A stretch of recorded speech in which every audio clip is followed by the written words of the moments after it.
After 400 years of attempts to obliterate the identity and culture of the first Americans, the Aborigines continue to resist through non-cooperation, sabotage, protest strikes, mutual help, and increased political activism.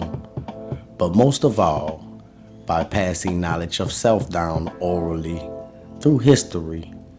Things such as my grandmother said, we have Indian in our blood. Translation, you are the first Americans. To understand this is to understand the culture of America, because it is your culture. And of course, you don't have to take my word for it is in your DNA.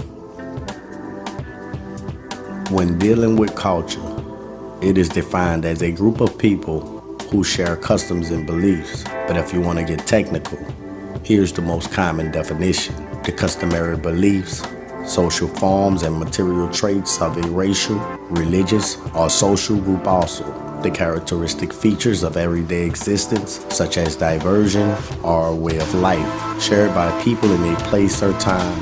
Culture is purely based off the perception, solely on the opinion of the individual who is making the observation. If you cannot understand another group of people's culture, all you can do is group them in with other people whose culture you do not understand. Culture has more to do with racial identity than geological location. This is why most of us was taught to believe that we have no culture, and that the culture we do have was given to us by Europeans, Africans, and Asians.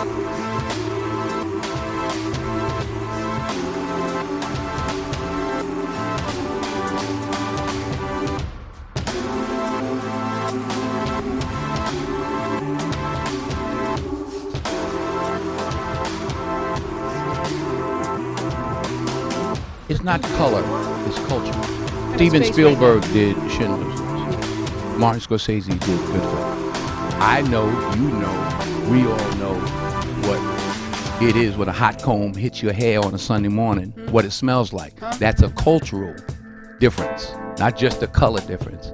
So it's the culture. Because that's You don't know nothing about it. Dex. See how everybody laughed? That's a cultural difference.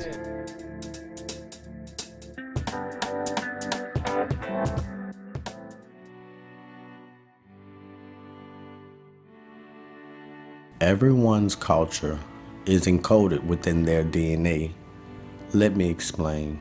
I do not have to tell you that it is wrong to steal or kill, or that it is wrong to be jealous. You can feel these things in your heart. It's embedded in your morals. Even if it was legal to kill, you would still know that you are breaking the laws of the Great Spirit. This is the way you have to think when you think of culture.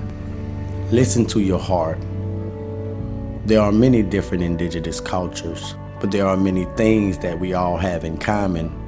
Things such as allowing other tribes to believe whatever their ancestors told them about their origins and creations. And we also understand that we are different, and that is okay. So I guess you can say that we believe in the rights for people to have free religious beliefs without persecution. We haven't just started doing this. We are the world's oldest civilization, and we understand the importance of allowing a spirit to be free. When dealing with indigenous culture, it is most often grouped in with paganism or Satanism, which also goes along with cannibalism, but it couldn't be more opposite.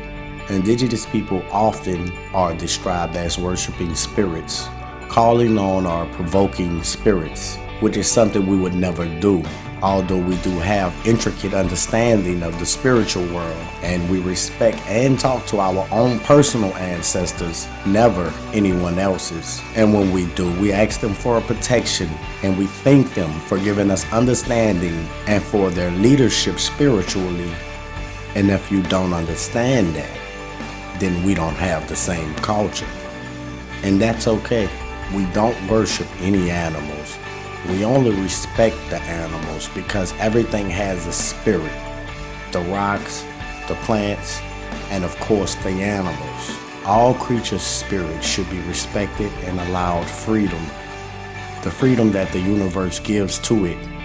And to go against that is to go against the forces of nature, aka the Great Spirit.